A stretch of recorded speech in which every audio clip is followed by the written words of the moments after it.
சென்னை கிண்டியில் முதலமைச்சர் ஜோசப் விஜய் தலைமையில் வெற்றி தமிழ்நாடு முதலீட்டாளர்கள் மாநாடு 67,452 கோடி ரூபாய் மதிப்பீட்டில் மொத்தம் 87 புரிந்துணர்வு ஒப்பந்தங்கள் முன்னிலையில் கையெழுத்தான நிலையில் ஜெர்மனி, ஜப்பான் உள்ளிட்ட 15 நாடுகளைச் சேர்ந்த நிறுவனங்கள் பங்கேற்பு.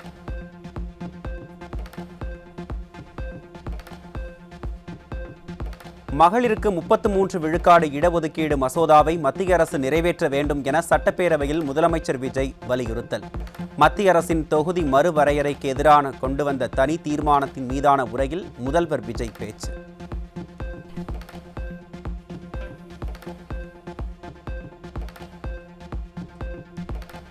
மக்களவையின் மொத்த உறுப்பினர்களின் எண்ணிக்கை 543 என்ற நிலையிலேயே நிரந்தரமாக்க வேண்டும் என்றும், விகிதாச்சார பிரதிநிதித்துவம் தற்போது உள்ள அளவிலேயே நிரந்தரமாக்க வேண்டும் எனவும் மத்திய அரசுக்கு முதலமைச்சர் வலியுறுத்தல். சட்டமன்ற மற்றும் பொது தேர்தல்களிலும் 1/3 பங்கு தொகுதி ஒதுக்கீட்டு பலனை பெண்கள் பெறுவதை உறுதி செய்ய வேண்டும் எனவும் அறிவுறுத்தல்.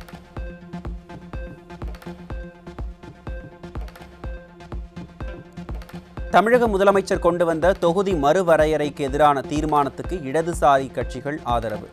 தேர்தல் வெற்றியை கருத்தில் கொண்டு மத்திய அரசு உள்நோக்கத்துடன் மறுவரையறை செய்ய திட்டமிட்டிருப்பதாக புகார்.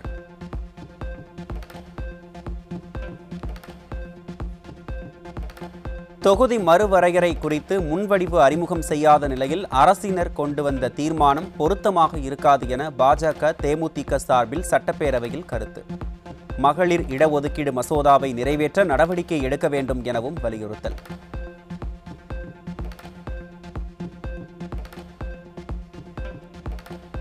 தொகுதி மறுவரையறைக்கு எதிராக முதலமைச்சர் கொண்டு வந்த தனி தீர்மானத்துக்கு விசிக, காங்கிரஸ் கட்சிகள் ஆதரவு. தென் மாநிலங்களை புறக்கணிக்கும் சூழ்ச்சியை முறியடிக்க வேண்டும் எனவும் வலியுறுத்தல்.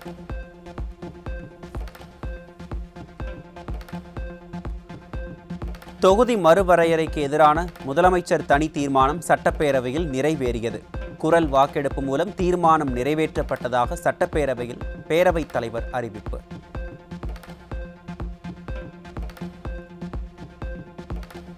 நிதி ஆதாரங்கள் கிடைத்த பிறகு தேர்தல் வாக்குறுதிகள் படிப்படியாக நிறைவேற்றப்படும் என நிதிநிலை அறிக்கை மீதான பதிலுரையில் நிதியமைச்சர் மரிய வில்சன் அறிவிப்பு. மகளிர் உரிமை தொகை திட்டம் கடந்த ஆட்சியில் 28 மாதங்களுக்கு பிறகே அறிமுகப்படுத்தப்பட்டதாகவும் விளக்கம்.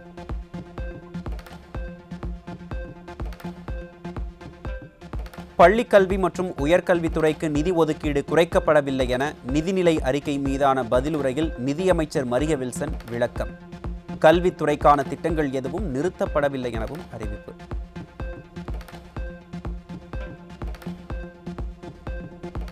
தமிழ்நாடு இனி கடன் வாங்கக்கூடாது என முதலமைச்சர் அறிவுறுத்தியுள்ளதாக சட்டப்பேரவையில் நிதியமைச்சர் மரிய வில்சன் விளக்கம். வருவாயை அதிகரிக்க அனைத்து முயற்சிகளையும் மேற்கொள்ள அறிவுறுத்தியுள்ளதாகவும் பேரவையில் அறிவிப்பு.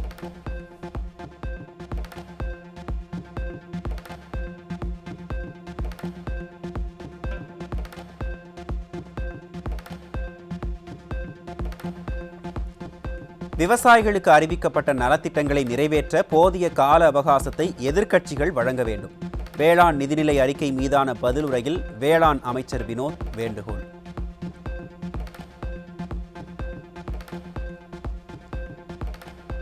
ஏற்கனவே நடைமுறையில் உள்ள திட்டங்களுக்கு பெயரை மாற்றி வேளாண் நிதிநிலை அறிக்கையில் அறிவிப்பு வெளியிடப்படவில்லை என சட்டப்பேரவையில் வேளாண் துறை அமைச்சர் வினோத் விளக்கம்.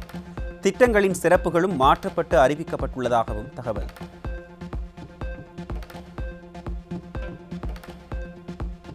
மேட்டூர் அணை குறிப்பிட்ட நேரத்தில் திறக்காத காரணத்தால் ஏற்பட்ட பயிர் பாதிப்பு உரிய காப்பீடு தொகை வழங்கப்படும் என சட்டப்பேரவையில் வேளாண் துறை அமைச்சர் வினோத் அறிவிப்பு.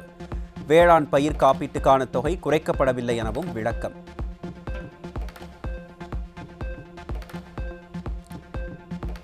எல்னினோ பாதிப்பால் தமிழகத்தில் 23,000 ஹெக்டேர் நிலங்கள் பாதிக்கப்பட்டுள்ளதாக சட்டப்பேரவையில் அமைச்சர் வினோத் அறிவிப்பு. வறட்சி மாவட்டங்களாக அறிவிப்பது குறித்து மத்திய அரசுக்கு அறிவுறுத்தப்படும் எனவும் விளக்கம்.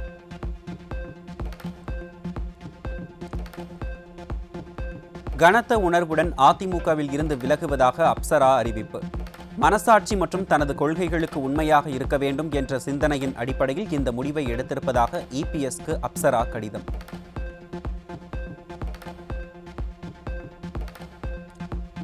வீடுகள் உட்பட அனைத்து இடங்களிலும் மின் நுகர்வை துல்லியமாக கணக்கெடுக்க அனைத்து மாநில அரசுகளையும் அறிவுறுத்திய மத்திய அரசு முதற்கட்டமாக சென்னை மாநகர பகுதிகளில் ரேடியோ அலைவரிசை தொழில்நுட்பத்துடன் கூடிய ஸ்மார்ட் மீட்டர்கள் பொருத்தப்பட உள்ளதாக அதிகாரிகள் தகவல்.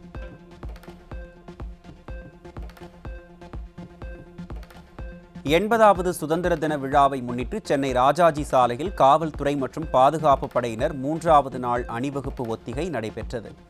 பல்வேறு காவல் மற்றும் பாதுகாப்பு படை பிரிவுகளைச் சேர்ந்த வீரர்கள் துப்பாக்கிகளை ஏந்தியபடி கம்பீரமாக அணிவகுத்து சென்று மரியாதை செலுத்தும் பயிற்சியில் ஈடுபட்டனர்.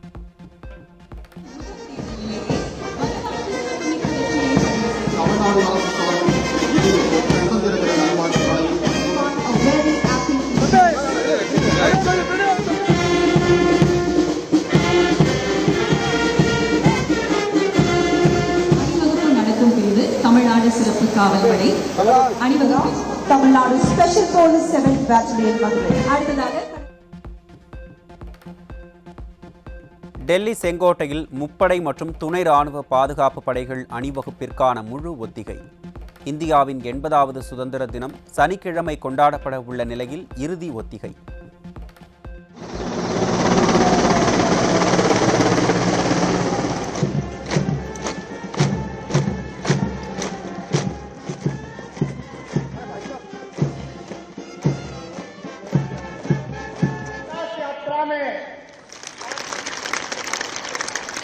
आपको फक्र होना चाहिए. சென்னை ஜவஹர்லால் நேரு உள் விளையாட்டு அரங்க வளாகத்தில் 8 கோடி ரூபாய் மதிப்பீட்டில் புதுப்பிக்கப்பட்ட செயற்கை இழை தடகள் ஓடுதளம் திறப்பு.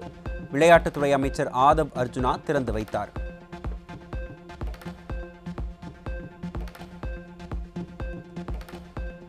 கோவை பாப்பநாயக்கன் பாளையம் பகுதியில் வீட்டில் இருந்த 58 வயதுடைய பெண் அடித்து கொலை செய்யப்பட்டதால் பொதுமக்கள் அதிர்ச்சி.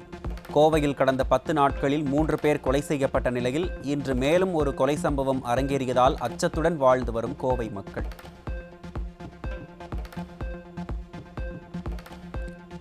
ஈரோடு மாவட்டம் சித்தோடு பவானி ஆற்று பாலத்தில் நடத்தப்பட்ட வாகன சோதனையில் விற்பனைக்காக கொண்டு செல்லப்பட்ட 20 கிலோ கஞ்சா பறிமுதல். சம்பவத்தில் ஈடுபட்ட இளைஞர் ஒருவர் கைது செய்யப்பட்ட நிலையில் காவல்துறையினர் தீவிர விசாரணை.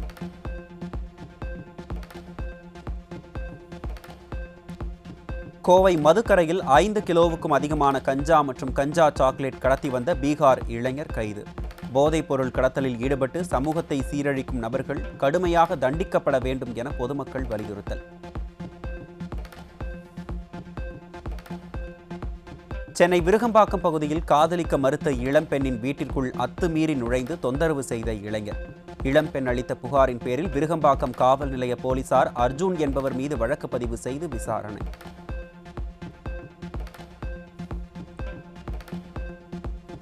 நாகை மாவட்டம் ஆறுகாட்டுத்துறை பகுதியில் 4 வயது சிறுமியிடம் பாலியல் சீண்டலில் ஈடுபட்ட 50 வயதுடைய நபர் போக்சோவில் சிக்கினான்.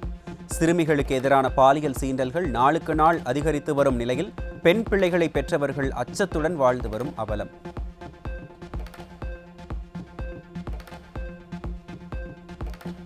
எல்லை தாண்டி மீன் பிடித்ததாக ராமேஸ்வரம் மீனவர்கள் 9 பேரை படகுடன் சிறைபிடித்த இலங்கை கடற்படை.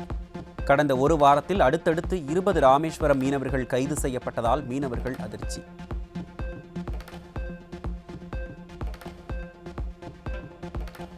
கிருஷ்ணகிரி மாவட்டம் ஹோசூர் வழியாக கர்நாடகாவிற்கு தமிழக அரசு பேருந்துகள் தடையின்றி இயக்கப்படும் நிலையில் எல்லைப் பகுதிகளில் காவல்துறையினர் தீவிர கண்காணிப்பு. மேகதாது அணை விவகாரத்தில் கன்னட அமைப்புகள் வேலைநிறுத்த போராட்டத்திற்கு அழைப்பு விடுத்துள்ள நிலையில் இரு மாநில எல்லைப் பகுதிகளில் ஏராளமான போலீசார் குவிப்பு.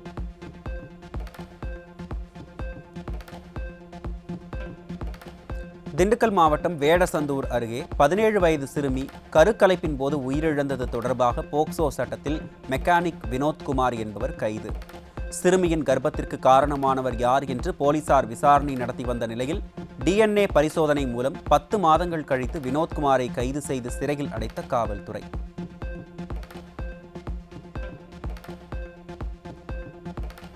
கோவை மாவட்டம் அன்னூர் பேரூராட்சியில் டெங்கு கொசு ஒழிப்பு மருந்து அடித்தபோது பொதுமக்கள் 2 பேர் மூச்சு திணறி உயிரிழந்த சோகம். சாக்கடை கால்வாய் மற்றும் குடியிருப்புகளுக்குள் அதிக புகை வரும் வகையில் கொசு மருந்துகளை அடித்ததால் வீட்டில் இருந்த மோகன் மற்றும் ராணி ஆகியோர் மூச்சு திணறி பரிதாபமாக உயிரிழப்பு.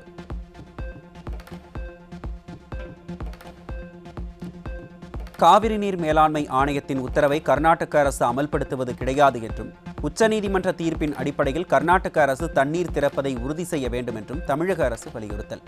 அணைகளில் தேவைக்கு அதிகமாக தண்ணீர் இருந்தும் தமிழகத்துக்கு திறந்துவிட கர்நாடகா மறுக்கிறது என உச்சநீதிமன்றத்தில் தமிழக அரசு குற்றச்சாட்டு.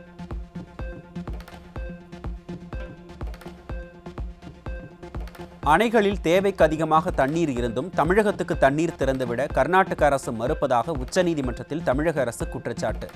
காவிரி நீர் திறப்பு விவகாரத்தில் கர்நாடக அரசு தாக்கல் செய்துள்ள பதில் மனுவை நிராகரிப்பதோடு கடந்த 2018ஆம் ஆண்டு உச்சநீதிமன்றம் வழங்கிய தீர்ப்பின் அடிப்படையில் கர்நாடக அரசு தண்ணீர் திறப்பதை உறுதி செய்ய வேண்டும் என தமிழக அரசு வலியுறுத்தல்.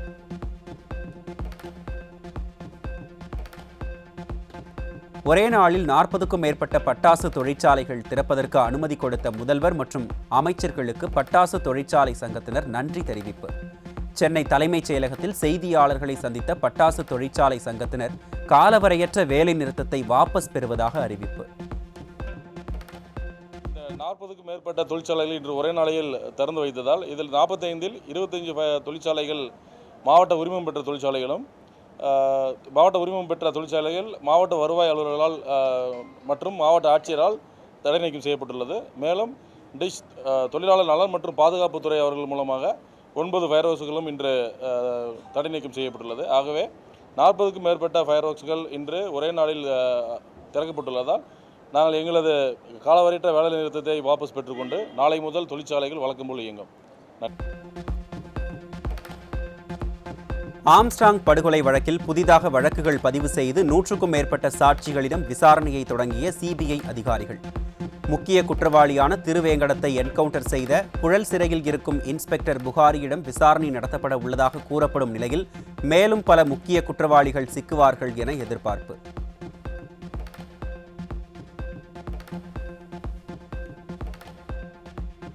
காமன்வெல்த் போட்டியில் வெள்ளிப்பதக்கம் வென்று ஊர் திரும்பிய பளுதூக்கும் வீரர் ராஜா முத்துப்பாண்டிக்கு தூத்துக்குடி மாவட்டம் கோவில்பட்டி சங்கரலிங்கபுரத்தில் செண்டை மேளம் முழங்க பட்டாசுகள் வெடித்து ஊர் மக்கள் சிறப்பான வரவேற்பு.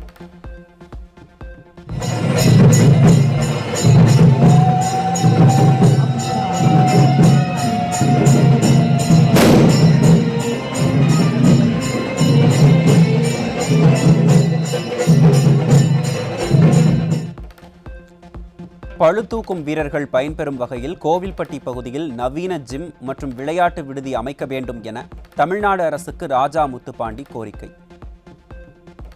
இப்போ நடந்த 2026 காமன்வெல்த் கேம்ஸ் ஸ்காட்லாந்தில் நடந்த வெயிட் லிஃப்டிங்கில் 65 kgல வந்து நான் சில்வர் மெடல் வின் பண்ணேன். அந்த மெடல் வின் பண்ணது எனக்கு ரொம்பவுமே சந்தோஷமாக இருக்குது. இந்த கோவில்பட்டிக்கும் என்னோட ஊர் சங்கரலிங்கபுரத்துக்கும் பெருமை சேர்த்ததுக்கு எனக்கு ரொம்ப சந்தோஷமா இருக்கு.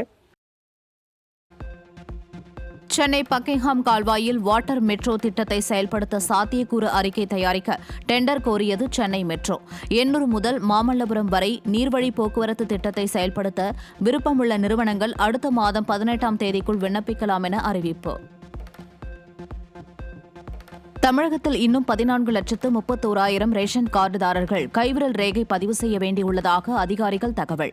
இதில் பெரும்பாலானோர் வெளிநாடுகளில் வேலை செய்பவர்களாக இருப்பதாகவும் தமிழ்நாட்டில் இருப்பவர்களிடம் விரைந்து கைரேகை பதிவு செய்ய நடவடிக்கைகள் மேற்கொள்ளப்பட்டுள்ளதாகவும் தகவல்.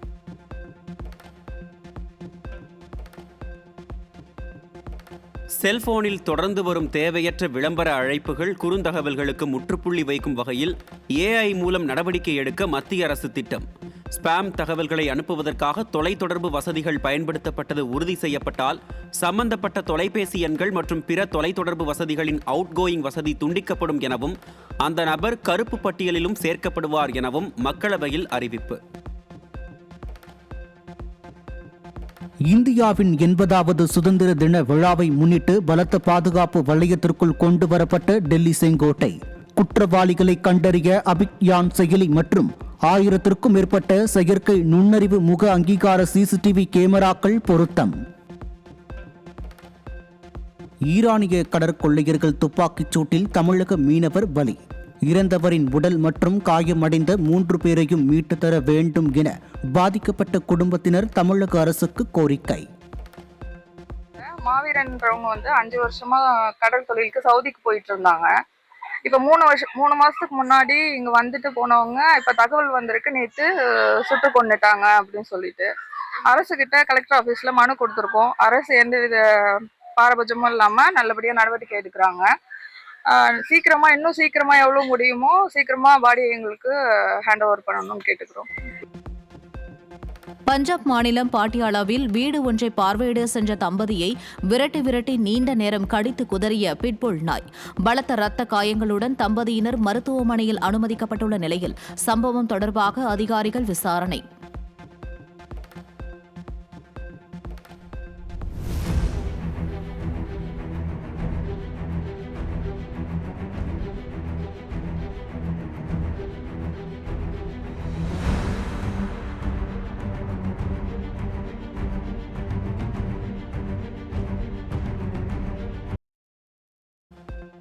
கோவை தனியார் கல்லூரி மாணவர் உயிரிழப்பு விவகாரம் தொடர்பாக கல்லூரி நிர்வாகம் விளக்கம். போதைப்பொருள் புழக்கம் இருப்பதாக எழுந்த குற்றச்சாட்டுகளை மறுத்துள்ள கல்லூரி நிர்வாகம் தாக்குதல் நடத்தியதற்காக மட்டுமே நடவடிக்கை எடுக்கப்பட்டதாகவும் காவல்துறை விசாரணைக்கு ஒத்துழைப்பு அளித்து வருவதாகவும் விளக்கம். கொடுக்கறாங்க, அவங்க அப்பா ஒத்துக்கிறாரு. ஆமா, என்னோட மகன் செஞ்ச தவறு தான். அஜீஸ் பேரண்ட் ஒத்துக்கிறாங்க, அமுதன் பேரண்ட் ஒத்துக்கிறாங்க. வீட்டுக்கு கூட்டு போறோம்னு தான் சொல்லி நாங்க வீட்டுக்கு கூட்டு போறோம்னு சொல்லி தான் அனுப்பி வைக்கிறோம். பட் அதுக்கப்புறம் நம்ம சைடு இருந்து தெரியல. அதுக்கப்புறம் அந்த 10ஆம் தேதி நிகழ்ச்சி நடந்துட்டு இருக்கும் போது தான், இன்னும் 10ஆம் தேதி நிகழ்ச்சி எங்களுக்கு நான் ஃபங்க்ஷன்ல தான் இருக்கிறோம். அன்னைக்கு தான் ஃபங்க்ஷன் முடியும் தருவாயில் தான் இந்த மாதிரி ஒரு நிகழ்வு நடந்திருக்குன்னு தெரியுது. இதுக்கிடையில அந்த மாணவர் வெளியே தங்கி இருந்தார் அப்படிங்கிறது எங்களுக்கு தெரியல. செங்கல்பட்டு மாவட்டம் தாம்பரம் அருகே இருவேறு இடங்களில் மொத்தமாக 1958 கிலோ தடை செய்யப்பட்ட குட்கா பொருட்கள் பறிமுதல். இளைஞர்களின் வாழ்க்கையை சீரழிக்கும் குட்கா பொருட்களை கடத்தி வந்த 4 பேரையும் கைது செய்து காவல்துறையினர் நடவடிக்கை. திருவள்ளூர் மாவட்டம் ஆவடியில் மயானத்தில் பதுக்கி வைத்து ரேஷன் அரிசி கடத்தலில் ஈடுபட்ட நபர்கள் பொதுமக்களை கண்டவுடன் தப்பியோடிய சம்பவத்தால் பரபரப்பு. மக்கள் சுற்றி வளைத்தபோது கடத்தலில் ஈடுபட்ட இருவரும் அரிசியை அங்கேயே விட்டுவிட்டு தப்பியோடிய நிலையில் 10 மூட்டைகளில் இருந்த சுமார் 500 கிலோ அரிசி மீட்பு. திருவள்ளூர் மாவட்டம் திருத்தணியில் இரும்பு கடை வியாபாரியை கஞ்சா போதையில் கொடூரமாக தாக்கிய 17 வயது சிறுவன் உள்ளிட்ட 4 பேர் கைது. சிசிடிவி காட்சிகளின் அடிப்படையில் அளிக்கப்பட்ட புகாரின் பேரில் போதை கும்பலை கைது செய்து காவல்துறை நடவடிக்கை. திருவண்ணாமலை மாவட்டம் ஆரணி உருதுப்பள்ளி தெருவில் வீட்டின் முன்பு நிறுத்தி வைக்கப்பட்டிருந்த இருசக்கர வாகனத்தை அடையாளம் தெரியாத நபர் திருடிச் செல்லும் சிசிடிவி காட்சிகள் வெளியாகி அதிர்ச்சி. சிசிடிவி காட்சிகள் அடிப்படையில் குற்றவாளிக்கு போலீசார் வலைவீச்சு. சென்னை வேப்பேரி காவல் ஆணையர் அலுவலகம் அருகே 1 கோடியே 1 லட்சம் ரூபாய் ஹவாலா பணம் பறிமுதல். பறிமுதல் செய்யப்பட்ட ஹவாலா பணத்தை வருமான வரித்துறை அதிகாரிகளிடம் ஒப்படைத்த நிலையில் மாம்பலம் அடையாரைச் சேர்ந்த 2 பேரை பிடித்து போலீசார் விசாரணை. தூத்துக்குடி மாவட்டம் ஆறுமுகநேரி அருகே தாவேக மாவட்ட செயற்குழு பெண் உறுப்பினரிடம் செல்போன் பறிப்பில் ஈடுபட்ட 2 மீது வழக்கு பதிவு செய்து ஒருவர் கைது. தாவேக பெண் நிர்வாகி அளித்த புகாரின் அடிப்படையில் காவல்துறை நடவடிக்கை. அரியவகை குரங்குடன் வீடியோ எடுத்து சமூக வலைதளத்தில் பதிவிட்டது தொடர்பாக நடிகர் விக்ரமிடம் வனத்துறை அதிகாரிகள் விசாரணை. முட்டுக்காட்டில் ஷூட்டிங்கில் இருந்த விக்ரமிடம் வனத்துறை அதிகாரிகள் கேள்விகள் கேட்டு பதிலை எழுத்துப்பூர்வமாக பெற்றுக் கொண்டனர். அரியவகை குரங்குடன் நடிகர் விக்ரம் வீடியோ வெளியிட்ட விவகாரத்தில் ஈரோடு மாவட்டம் பெருந்துறையைச் சேர்ந்த லார்கிபன் குரங்கு உரிமையாளர் கேசவநாதனிடம் விளக்கம் கேட்க வனத்துறை முடிவு. பதிவு செய்யப்படாத 2 குரங்குகள் மற்றும் வனத்துறைக்கு தெரிவிக்காமல் இறந்த மற்றொரு குரங்கு குறித்து மாவட்ட வன அலுவலர் விசாரணை. திருவாரூர் திருவிக அரசு கலைக்கல்லூரியில் ஆங்கிலத்துறை கௌரவ விரிவுரையாளர் சதீஷ்குமார் என்பவர் மாணவிக்கு தொடர்ந்து பாலியல் தொல்லை கொடுத்ததாக மாவட்ட காவல் கண்காணிப்பாளரிடம் மாணவர்கள் புகார். கல்லூரி முதல்வர் நடவடிக்கை எடுக்கவில்லை என குற்றம் சாட்டிய மாணவர்கள் கடுமையான நடவடிக்கை எடுக்க வேண்டும் என கோரிக்கை. சென்னை மதுரவாயல் அருகே வீட்டிற்குள் அத்துமீறி நுழைந்து பெண்ணை அவதூறாக பேசியதோடு அவரையும் அவரது கணவரையும் தாக்கி கொலை மிரட்டல் விடுத்த நபர் கைது. பாதிக்கப்பட்ட பெண் அளித்த புகாரின் பேரில் சூர்யா என்பவரை கைது செய்து காவல்துறை நடவடிக்கை. கோவை இந்துஸ்தான் கல்லூரியில் தரமற்ற உணவு வழங்கப்படுவதாக கூறி விடுதி மாணவர்கள் போராட்டம். உணவில் புழு, பூச்சிகள் மற்றும் ஈக்கள் மிதப்பதாக பலமுறை கல்லூரி நிர்வாகத்திடம் புகார் அளித்தும் எந்தவித நடவடிக்கையும் எடுக்கவில்லை என மாணவர்கள் குற்றச்சாட்டு. விழுப்புரம் மாவட்டம் புகழ்பெற்ற மேல்மலையனூர் அங்காளம்மன் கோவிலில் ஆடி அமாவாசையை முன்னிட்டு நள்ளிரவில் வெகு விமரிசையாக நடைபெற்ற ஊஞ்சல் உற்சவம். தங்க கவச அலங்காரத்தில் காட்சியளித்த அங்காளம்மனை லட்சக்கணக்கான பக்தர்கள் பல மணி நேரம் காத்திருந்து சுவாமி தரிசனம் செய்தனர்.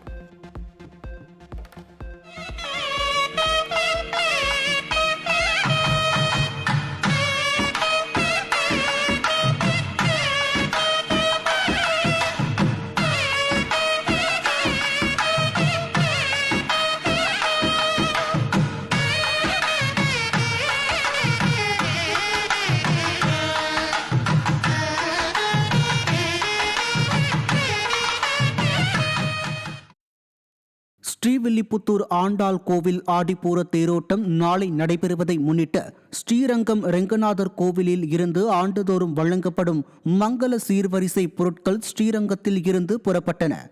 மண்டபத்தில் பொதுமக்களின் பார்வைக்கு வைக்கப்பட்டு சீர்வரிசை பொருட்கள் ஊர்வலமாக எடுத்துச் செல்லப்பட்டன. கடலூர் மாவட்டம் விநாயகபுரம் பகுதியில் உள்ள கருப்பசாமி கோவிலில் கோலாகலமாக நடைபெற்ற ஆடி அமாவாசை பெருவிழா. 10,008 பெண்கள் பால் குடங்களை சுமந்தவாறு ஊர்வலமாக வந்த கருப்பசாமியை வணங்கி நேர்த்திக் கடன்களை நிறைவேற்றினர். கோவை அருகே தமிழக கேரள எல்லையில் ரயில் மோதியதில் 2 யானைகள் உயிரிழந்த நிலையில் 50 மீட்டர் தூரத்திற்கு இழுத்து செல்லப்பட்ட பரிதாபம். கேரளாவின் வாளையாறு பகுதியில் நேற்றிரவு குட்டி யானையுடன் யானைகள் தண்டவாளத்தை கடந்தபோது நிகழ்ந்த சம்பவம் குறித்து கேரள வனத்துறையினர் விசாரணை. டெல்லியிலிருந்து புனே செல்ல இருந்த ஸ்பைஸ் ஜெட் விமானம் மற்றும் கொல்கத்தாவிலிருந்து சென்னை வந்த இண்டிகோ ஏர்லைன்ஸ் விமானத்தில் தொழில்நுட்ப கோளாறு. ஒரே நாளில் தொழில்நுட்ப கோளாறால் 2 விமானங்களின் சேவை பாதிக்கப்பட்டதால் பயணிகள் கடும் அவதி. பாலியல் வன்கொடுமையால் பாதிக்கப்பட்ட பெண்கள் 24 வாரங்கள் வரையிலான கர்ப்பத்தை கலைக்க நீதிமன்றத்தின் அனுமதி தேவையில்லை என மத்திய பிரதேச உயர்நீதிமன்றம் உத்தரவு. 1971ஆம் ஆண்டின் மருத்துவ ரீதியான கர்ப்ப கலைப்பு சட்டத்தின்படி 2 மருத்துவ நிபுணர்களின் பரிந்துரையே போதுமானது என உயர்நீதிமன்ற அமர்வு திட்டவட்டம். கனிம வள குவாரிகளுக்கு அனுமதி வழங்கும் முன் நீர்நிலைகளை பாதுகாக்க வேண்டும். நீர்நிலைகள், வாய்க்கால்கள் சேதமடையாமல் பாதுகாக்கப்படுவதை ஆட்சியாளர்கள் உறுதி செய்ய வேண்டும் என சென்னை உயர்நீதிமன்ற மதுரை அமர்வு உத்தரவு. ஜெர்மனியில் கடந்த 2023ஆம் ஆண்டு நடந்த சிறப்பு ஒலிம்பிக்கில் நீச்சல் போட்டியில் தங்கப்பதக்கம் பெற்ற வீராங்கனைக்கு ரொக்க பரிசு வழங்க கோரிய வழக்கில் மத்திய அரசு பதிலளிக்க சென்னை உயர்நீதிமன்றம் உத்தரவு. மத்திய இளைஞர் விவகாரங்கள் மற்றும் விளையாட்டுத்துறை அமைச்சக செயலர் உள்ளிட்டோர் பதிலளிக்க உத்தரவிட்டு விசாரணை தள்ளி வைப்பு.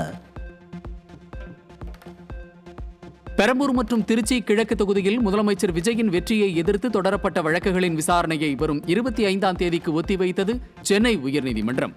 முதல்வருக்கு எதிரான தேர்தல் வழக்குகளை நிராகரிக்க கோரி மனு தாக்கல் செய்ய 4 வார அவகாசம் கோரிய முதல்வர் தரப்பின் கோரிக்கையை நிராகரித்த நீதிபதி வரும் 25ஆம் தேதி வரை அவகாசம் வழங்கி உத்தரவு. கோயில்களில், திருவிழாக்களில் கரகாட்டத்தின் பெயரில் ஆபாச உடைகளுடன் நடனமாடினால் நீதிமன்ற அவமதிப்பு நடவடிக்கை எடுக்கப்படும் என சென்னை உயர்நீதிமன்றம் எச்சரிக்கை. அரியலூர் மாவட்டம் பாப்பாத்தம்மன் கோயில் திருவிழா வழக்கு விசாரணையின் போது நீதிபதி இந்த உத்தரவை பிறப்பித்த நிலையில் நீதிமன்ற நிபந்தனைகளை மீறி ஆபாச நடனம் ஆடுபவர்கள் மீது காவல்துறையினர் உடனடியாக நடவடிக்கை எடுக்கலாம் என்று திட்டவட்டம். மேட்டூர் அணையின் நீர்மட்டம் 3 மாதத்திற்கு பிறகு 80 அடியை எட்டியது. குடிநீர் தேவைக்காக வினாடிக்கு 1500 கன அடி நீர் திறக்கப்படும் நிலையில் அணையின் நீர் இருப்பு 42.26 TMC ஆகவும் நீர்மட்டம் 80.31 அடியாகவும் உள்ளது. சுதந்திர தினத்தை முன்னிட்டு தேசிய கொடியின் மூவர்ண நிறத்தில் ஜொலிக்கும் உலக புகழ்பெற்ற தஞ்சை பெரிய கோவில். மூவர்ண மின்னொளியில் ஜொலிக்கும் கோவிலை பொதுமக்கள் ஆர்வமுடன் கண்டு ரசித்து புகைப்படம் எடுத்து மகிழ்ச்சி. சென்னையில் பார் உரிமையாளர்களுடன் சட்டம் ஒழுங்கு மற்றும் காவல்துறை சார்ந்த பல்வேறு விவகாரங்கள் குறித்து சென்னை காவல் ஆணையர் ஆலோசனை. காவல்துறையினர் லஞ்சம் கேட்டால் கொடுக்க வேண்டாம் எனவும் நேர கட்டுப்பாட்டை பின்பற்ற வேண்டும் எனவும் காவல் ஆணையர் அறிவுறுத்தியதாகவும் பார் உரிமையாளர்கள் பேட்டி.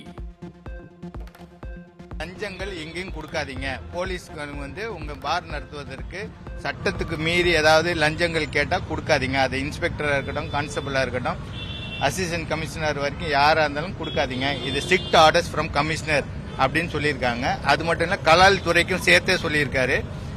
மதுக்கூடங்களை அரை மணி நேரம் கூடுதல் அவகாசம் சுத்தம் செய்வதற்கும், கடைசி வாடிக்கையாளர் உட்காந்து குடிச்சு போகிற வரைக்கும் ஒரு ½ hour டைம் எக்ஸ்டென்ஷன் கொடுத்துருக்காங்க. மதுக்கூடங்களை வந்து கொஞ்சம் சுத்தமாக கிளென்லினஸாக வச்சுக்க சொல்லி ஒரு அறிவுரை பண்ணுறதுக்காக ஒரு சின்ன மீட்டிங் வச்சிருந்தாரு. நரேட்டோ, டோரிமான் போன்ற கதாபாத்திர பெயர்களை குழந்தைகளுக்கு சூட்டி மகிழும் இந்தோனேஷிய பெற்றோர்கள். 657 குழந்தைகளுக்கு நரேட்டோ, சாசுகே, உச்சிவா, டோரிமான், நோபிட்டோ, டி லஃபி உள்ளிட்ட பெயர்கள் சூட்டப்பட்டு உள்ளதாக விவரங்களை வெளியிட்ட இந்தோனேஷிய அரசு. ஹார்மூஸ் ஜலசந்தி அமெரிக்காவின் கட்டுப்பாட்டில் உள்ளது என அமெரிக்க அதிபர் ட்ரம்ப் கருத்து தெரிவித்த நிலையில் ஈரான் மறுப்பு. ஈரானின் முடக்கப்பட்ட சொத்துக்களை விடுவிக்கும் வரை ஹார்மூஸ் ஜலசந்தி திறக்கப்படாது என ஈரான் திட்டவட்டம். ரஷ்யாவில் எண்ணெய் சுத்திகரிப்பு நிலையங்கள் மீது யுக்ரைன் தொடர்ந்து ட்ரோன் தாக்குதல்களை நடத்தி வருவதால் பெட்ரோல் தட்டுப்பாட்டை சரி செய்யும் பொருட்டு இந்தியாவிடம் பெட்ரோல் வாங்கும் ரஷ்யா. பெட்ரோல் ஏற்றிய முதல் சரக்கு கப்பல் கடந்த 5ஆம் தேதி ரஷ்யாவை சென்றடைந்துள்ள நிலையில் மேலும் சில பெட்ரோல் சரக்குகள் இந்தியாவிலிருந்து ரஷ்யாவுக்கு செல்வதாக தகவல். இயக்குனர் முத்தையா இயக்கத்தில் அருண் விஜய் நடிப்பில் உருவாகியுள்ள புதிய ஆக்ஷன் திரைப்படத்திற்கு இருளன் என பெயர் சூட்டல். ஜிப்ரான் இசையமைக்கும் இத்திரைப்படத்தில் மிர்னா நாயகியாகவும், சமுத்திரக்கனி, ஜான் கொகேன் முக்கிய கதாபாத்திரங்களிலும் நடித்துள்ளனர்.